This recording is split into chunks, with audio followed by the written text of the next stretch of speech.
দর্শক, নবনিযুক্ত রাষ্ট্রপতি মির্জা ফখরুল ইসলাম আলমগীর তিনি এই মুহূর্তে রাজধানীর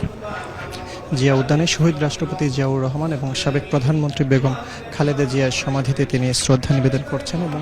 শ্রদ্ধা নিবেদন শেষে এই মুহূর্তে তিনি তাদের বিদেহী আত্মার শান্তি কামনায় তিনি দোয়া ও অংশ নিয়েছেন। আজ জানেন যে রাষ্ট্রপতি হিসেবে দায়িত্ব গ্রহণ করবেন তিনি এবং সেই সাথে সন্ধ্যা 7:30 নাগাদ তিনি বঙ্গভবনে রাষ্ট্রপতি হিসেবে শপথ গ্রহণ করবেন। এবং আজকে দেখেছেন যে তিনি গতকাল রাষ্ট্রপতি হিসেবে নির্বাচিত হওয়ার পর থেকে আজ সকাল থেকে মির্জা ফখরুল ইসলাম আলমগীর অর্থাৎ নতুন যিনি রাষ্ট্রপতি হিসেবে নির্বাচিত হয়েছেন তার বাসায় সকাল থেকে নেতাকর্মীদের ভিড় ছিল এবং সেখান থেকে তিনি আজকে জুমার নামাজ আদায় করে তিনি সরাসরি চলে এসেছেন রাজধানীর শেরেবাংলা নগরের যে শহীদ রাষ্ট্রপতি জিয়াউর রহমান এবং সাবেক প্রধানমন্ত্রী বেগম খালেদা জিয়ার যে সমাধি রয়েছে সেই সমাধিতে তিনি চলে আসেন সরাসরি জুমার নামাজের পরেই এবং এই মুহূর্তে তিনি সেখানে আজকে তাদের বিধি আত্মার মাগফিরাত কামনায় তিনি দোয়া ও মোনাজাতে অংশ নিয়েছেন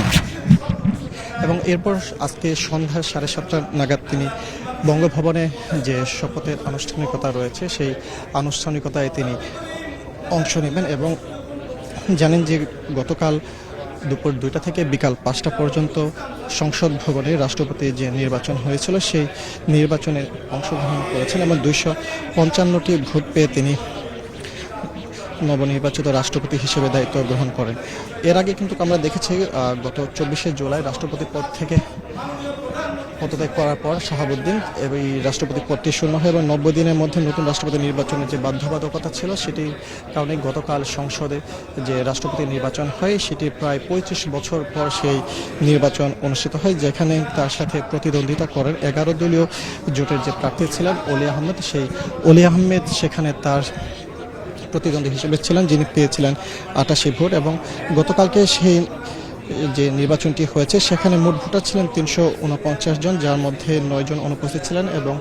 মির্জা ফখরুল ইসলাম আলমগীর তিনি 255টি ভোট সেখানে পান আর অলি আহমেদ পান হচ্ছেন 88টি ভোট।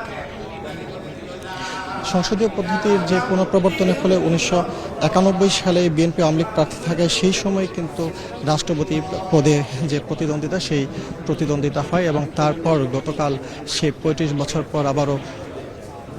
সংসদে সেই যে ভোট প্রদানের মাধ্যমে যে রাষ্ট্রপতি নির্বাচন সেই রাষ্ট্রপতি নির্বাচন অনুষ্ঠিত হয়। নগদ নিয়ে এলো হার না মানা হার অফার। সর্বনিম্ন 10,000 টাকা রেমিটেন্স নগদে পাঠালে থাকছে স্বর্ণের হার জেতার সুযোগ।